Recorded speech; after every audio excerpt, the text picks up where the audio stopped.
I had another question before we move forward. I know as a fresher, without any experience or um, if you're really anxious talking to people because you feel like, oh, what am I going to talk about? How am I going to handle it?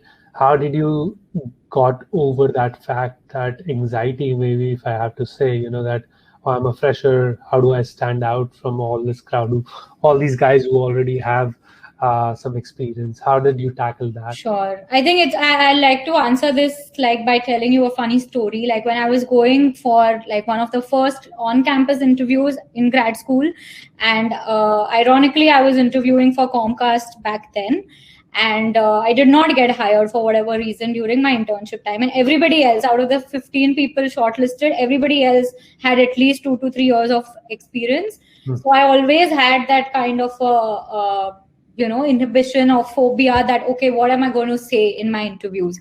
But I think two things would stand out if you're a fresher. One is that you need to convince the hiring team that you have that willingness to learn. Like, you are a fast learner, so even if you are put into the fire, you can somehow manage and survive and come out of it.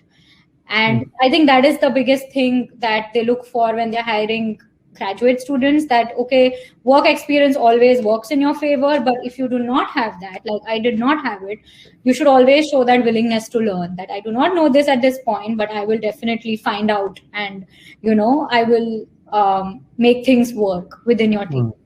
Right. That's awesome. That's awesome. Sorry, continue with your Sure. presentation. Yeah. So, yep. And full time was with Xfinity, like I mentioned. It was a one-to-one mapping of like my skill set. So it was like a clear choice with the team that Linux, networking, Python. These are the exact things we are looking for in our team. So skill set matching is very important. And recruitment process was, I had actually a Skype interview with the team, which was at that time based in Colorado, and I was in Washington, D.C., and then a final on-site. And my on-site was purely non-technical. For Xfinity, my on-site was basically they trying to understand me as how I would be a team player, how I would make sure that I would adapt and adjust within the team. That's what they wanted to know by meeting me in person. But all my technical rounds were over Skype back in 2018. And my current job right now, I work at Amazon as a cloud DevOps engineer. This job transition surprisingly happened in the pandemic. I was looking to move locations, and that's when my recruiter reached out to me on LinkedIn, and they did a skill set match like most big companies would do. And a day in my life would typically involve everything from, so my team does everything on behalf of the direct customers.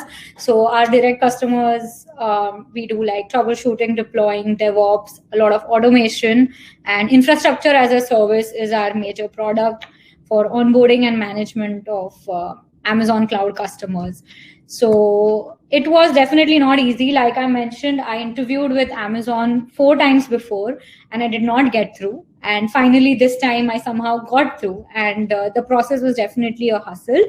My phase 1 included like 2 phone interviews and 1 HR and 1 technical, very similar to my experience with Cisco. Where the HR was purely resume based and technical was purely based on my projects and lab work.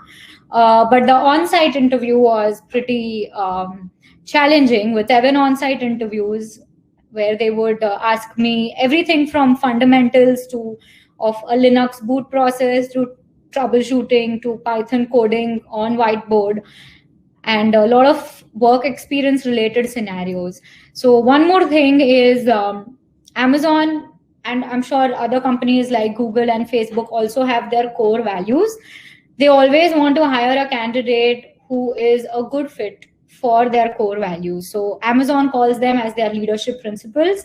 Like a simple question like, tell me a time about when you went above and beyond to help a customer, or you went outside your comfort zone. These are the kind of questions that they will expect you to answer apart from your technical profile. and they expect you to answer this in a situation, task, action, and result framework, which is called a STAR framework.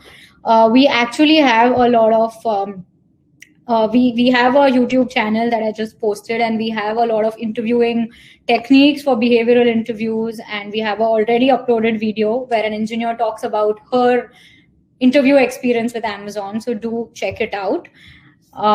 As far as full-time job search is, definitely they expect a lot out of you when you're just not fresh out of grad school, but 2 years into the industry already. So there are certain tips which can, or hacks if you want to call it, because the session is called Job Hacks 101. So that you can probably use when you get to that final stage of interviewing. One important tip is make sure you ask really smart questions at the end of the interview. Every interviewer is going to give you that 5 or 10 minutes buffer in the end to when you are supposed to ask them questions. Don't just let that opportunity go and say that, hey, I'm all good, I don't want to ask anything about anything. So that's your time to shine. That basically demonstrates that you have researched not just the company, but also the team and the kind of work that they do at its core. So you know the kind of customers they have, the kind of product offerings they have. It's very important that you ask the interviewer questions like these. Another tip here is, like, if you are interviewing for any of the big companies, or even if you're interviewing for a startup, make sure you read their annual reports, any letters from their CEO or CTOs, and also anything that has been in the news recently. I'm pretty sure like a lot of news and buzz goes around these FANG companies. So if you're interviewing for any of these FANG companies, make sure you read about the latest news in the headlines that's going on. And I think that will clearly make you stand out from a candidate who has not done this kind of a research. So I think these would be my personal tips that I would give in the interview hustle process.